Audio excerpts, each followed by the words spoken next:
আরে চিকু, তুই কেমন ডাক্তার হয়ে গেলি? আরে এবিসিডি মনে রাখতে হয় সবসময়। আরে তোর শরীরের এমন অবস্থা কেন?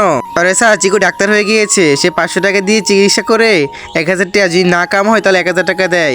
আরে কাম হয়ে গিয়েছে, 1000 টাকা পেতে পারি। আরে আমার একটা সমস্যা আছে, চিকিৎসা করে দাও। হ্যাঁ, আসো আসো। আরে চিকিৎসার আগে 500 টাকা দাও। হ্যাঁ হ্যাঁ, নাও নাও নাও। আরে আমার রুচি চলে গেছে মুখের। अच्छा বান্টি, স্যারকে এখন 3 ফুটা খাওয়াই দে এটা। ये समझ गया। থু থু, আরে এটা তো পেট্রোল। আরে স্যার কংগ্রেস, আপনার মুখের রুচি ফিরে এসেছে। তো বাচ্চারা, পরেরটুকু দেখার আগে তোমাকে যদি জিজ্ঞেস করা হয় তোমার কাছে 1 বস্তা টাকা বেশি দামি না মা বাবা, যদি মা বাবা হয়ে থাকে তাহলে চ্যানেলটাকে সাবস্ক্রাইব করে ভিডিওতে একটা লাইক করে দিও। যদি না করে তাহলে ভেবে নাও তুমি মা বাবা কাউকে ভালোবাসো না। সবাই কমেন্ট বক্সে মা বাবা লিখে যেও। ডাক্তার জাগ্গা, আমার কিছু মনে থাকে না।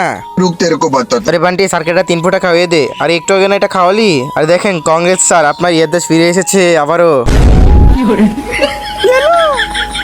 আরে ডক্টর জাগ্গা, আমি কিছু দেখতে পাচ্ছি না। আরে স্যার, আমি চিকিৎসা করতে পারবো না, নেন 2000 টাকা। আরে এটা তো 500 টাকা। কংগ্রেস স্যার, আপনার চোখে দেখতে পাচ্ছেন?